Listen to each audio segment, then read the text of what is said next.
Heç düşünmüsünüz niyə pis işçilər həmişə qabağa gedir?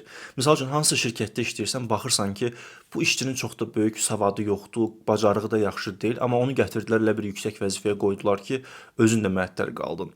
Təbii ki, Azərbaycanda tanışlıq problemi də var şirkətlərdə. Mən tanışlıqdan danışmıram. Ümumiyyətlə baxırsan ki, bir işçinin tanışı yoxdur, heç kimi yoxdur, amma o qədər də bacarığı da yoxdur, gətirdilər yüksək vəzifəyə qoydular. Bu heç də bir təsadüf deyil ha. Bu sistemin mükəmməl şəkildə işləməyidir. Təkcə Azərbaycanda yox, dünyanın bir çox ölkələrində şirkətlərdə struktur belə qurulub. Şirkətlər çox vaxt ən bacarıqlı işçini qabağa çəkmirlər. Onlar ən təhlükəsiz işçini qabağa çəkirlər və ən çox tabe olan işçini qabağa çəkirlər. Burada sirr budur ki, şirkətin rəhbərliyini rahat hiss etdirməlisən, onunla rəqabətdə olmamalısan və deyilənlərə tabe olmalısan. Qərarlara qarşı çıxdınsa və hansısa bir fikir irəli sürdünsə, artıq istər-istəməz rəqabət başlayır və yavaş-yavaş başlayırsan qara siyahıya düşməyə. Həmişə şirkətlərdə qabağa gedən insanlar problem olanda onu qabağa çəkmək yerinə ört-basdır edən insanlardılar.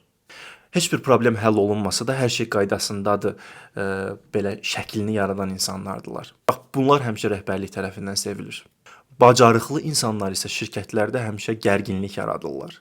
İşini yaxşı bilirsənsə, öz ixtisasını yaxşı bilirsənsə, şirkətdə problemləri üzə çıxara bilərsən, şirkətdə olan boşluqları üzə çıxara bilərsən.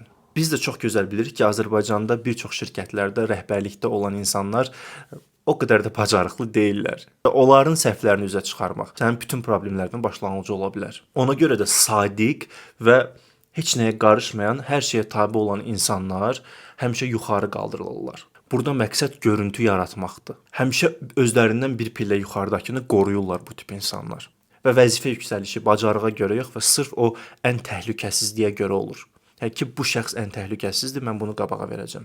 Ona görə də hər zaman gənclərə deyirəm ki, mən özümdə bu yolu keçmişəm, çox yerlərdə işləmişəm və öz ixtisasımı yaxşı bildiyimə görə həmişə problem yaranıb. Bizim kimi lider tipli insanlar həmişə sərbəst sahələrdə daha çox uğur qazanırlar, hansısa bir şirkətin nəzdində yox.